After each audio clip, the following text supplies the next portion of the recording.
9th முடிச்சிருக்காங்க அவங்க. School போயிட்டு இருக்கும்போது ரோட்டில் பார்த்து இந்த பொண்ணை பிடிச்சி கூப்பிட்டு வந்து உட்கார வச்சிட்டாங்க. எனக்கு ஸ்க்ரீன் டெஸ்ட் முடிஞ்சுது. அபுசாலி ஸ்ட்ரீட்டில் இப்போ நான் தங்கியிருக்க வீட்டுக்கு ஆப்போசிட்டில் தான் வந்துட்டு சங்கர் சாரோட ஆஃபீஸ் இருந்தது. Okay okay. ஸோ கூப்பிட்டு வர வச்சாங்க. வர வச்சுட்டு என்ன ஸ்க்ரீன் டெஸ்ட் பண்ணி முடிச்சிட்டாங்க. அதுக்கப்புறம் தேவர் சீங் ஆப்ஷன்ஸ் பார்த்துட்டு இருக்கும்போது பாலாஜி சார் வந்துட்டு எப்படின்னா ஒரு விஷயத்தை உடனே ஒரு நாளில் சாட்டிஸ்ஃபை ஆகிற கேரக்டர் கிடையாது. ஹி கீப்ஸ் இம்ப்ரூவைசிங், மைண்டில் போட்டு ஓட்டி ஓட்டி ஓட்டி கடைசி வரைக்கும் அப்படி எல்லா ஹீரோயின்ஸையும் பார்த்துட்டே இருக்கார். திடீர்னு ஒரு நாள் வந்துட்டு பாப்பா நீ இந்த இப்போ இது நான் செலக்ட் பண்ணியிருக்கேன் வந்து பாருப்பா அப்படின்னாரு. திறந்து பார்த்தா வந்து ஸ்கூல் பொண்ணு மாதிரி ஒரு பொண்ணு வந்துட்டு இப்படியே தான் வச்சு உட்காந்துருக்காங்க அவங்க அம்மாவோட. சார் என்ன சார் புரியல அப்படின்னா, நான் படத்தோட ஹீரோயின் அப்படின்னாங்க. சார் ரொம்ப சின்ன பொண்ணாக இருக்கும். அதுதான் எனக்கு கதை தெரியாது. கதை ஃபுல்லாக தெரிஞ்சால் நம்ம அட்லீஸ்ட் சொல்லலாம்.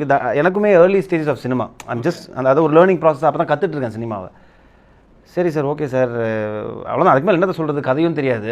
ரொம்ப சின்ன பொண்ணாக இருக்காங்களே சார்னு கேட்டேன். நீ படம் பாரு தெரியும் சொல்லிட்டு போயிட்டார். அந்த ட்ரெஸ்ஸை போட்டுட்டு ஒரு வாரம் என்னால் டைஜஸ்ட் பண்ணிக்கவே முடியல. ஸோ ஏன்னா ஒரிஜினல் மெக்கானிக் ட்ரெஸ் வந்துட்டு ஹேங் பண்ணிவிடுவாங்க. He was very particular about being realistic. Makeup மேன்லாம் உள்ளே வந்தாங்கன்னா அடித்து விரட்டிடுவார். ஓகே, இவங்க மூஞ்சில் ஏதாவது பவுடர் பட்டுச்சு அவ்வளோதான் முடிஞ்சுது. லிப்ஸ்டிக்லாம் பார்த்தாருன்னா அவ்வளோதான். ஸோ எனக்கு வந்து மேக்கப் கிடையாது. எக்ஸ்ட்ரா இந்த கருப்பு பூசுவாங்க, கருப்பு பூசி கிரீஸ் போடுவாங்க, ஒரிஜினல் கிரீஸ். சரி we blindfoldedly followed Balaji sir. ஆமாம் எக்ஸாக்ட்லி. அவர் என்ன சொன்னாரோ அதை செஞ்சோம். அண்ட் ஸ்டோரியே இன்ஸ்டால்மெண்ட்ல தான் தெரியும். அந்த சீன் சொல்லும்போது அப்போ எனக்கு சீன் சொல்லும்போது கூட என்னென்ன ஜஸ்ட் அதை நடிச்சுட்டு போயிடுவேன். அண்ட் ஐ திங்க் ப்ரீ கிளைமேக்ஸில் தான் எனக்கு ஓரளவுக்கு ஸ்டோரியே தெரிஞ்சது. ஏன்னா அதை எடுக்க ஓகே. ஸோ அப்புறம் தான் 2 நாள் நடக்கிற கதை அப்படின்னு எனக்கு தெரிஞ்சது. I will say I was actually huge fan of Lajavati song. So I remember நான் உள்ள வந்து சொன்னாங்க. அதுக்கப்புறம் உங்க அம்மா இவங்களும் சேர்ந்து அது முடிச்சிட்டு when I was seeing, of course I was starstruck. Yeah, and Boys was very famous, so it was like நான் first time ஒரு ஆக்டரை பார்க்குறேன், நேர்ல பார்க்குறேன். So it was like that.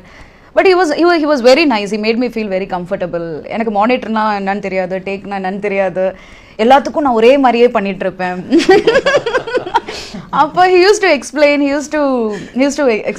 இதுதான் மானிட்டர் ரொம்ப சீரியஸாக பண்ண வேண்டாம் அப்படின்லாம் he used to come and tell me.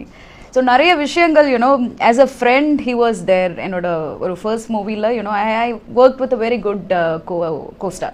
One of the most difficult scene இது நான் வந்துட்டு எடுக்கும் போதும் சரி, அது பெர்ஃபார்ம் பண்ணும்போதும் பார்க்கும்போது ஓகே நரேட் பண்ணும்போது ஈஸியாக இருந்தது. பட் ஆனால் இது பெர்ஃபார்ம் பண்ணும்போது அவ்வளோ ஒரு டஃப்பாக இருந்தது அப்படின்னா நீங்கள் வந்துட்டு எதை சொல்வீங்க? எனக்கு என்னோட ஃபர்ஸ்ட் ஷாட் ரொம்ப கஷ்டமாக இருந்தது. Which was your first shot? அந்த ஹார்ன் அடிச்சிருந்தா ஒதுங்கி இருப்போம்ல, that was my first shot. அது எனக்கு ஏன் அவ்வளோ டஃப்பாக இருந்ததுன்னா, எடுத்த உடனே ஒரு பயங்கரமான மதுரை ஸ்லாங்கில் பயங்கரமான ஒரு டயலாக் அண்ட் அது கவுண்டர் ஆர்குமெண்ட் போயிட்டே இருக்கும் 2 பேருக்குள்ள. ஸோ அதனால it was very tough for me. அந்த ஒரு சீன் எனக்கு ரொம்ப கஷ்டமாக இருந்தது. ஓகே, நீங்கள்? இல்லை, எனக்கு அந்த படமே ரொம்ப ஓவரால் அந்த டைனமிக்ஸ் ஆஃப் த ஃபிலிமே பார்த்தீங்கன்னா ரொம்ப டஃப்பான ஒரு விஷயமா தான் இருந்தது. ஒரு நாளும் எக்ஸ்பெரிமெண்ட்டாக தான் இருந்தது. ஏன்னா ஒரு சிட்டிலேயே பிறந்து சிட்டிலேயே வளர்ந்த பையன், அந்த மதுரையோட மண் வாசனை என்னன்னே தெரியாது. The only thing good thing about me being in that film, நான் சூளைமேடில் வளர்ந்ததுனால எனக்கு மெக்கானிக் ஃப்ரெண்ட்ஸ் நிறைய இருந்தாங்க.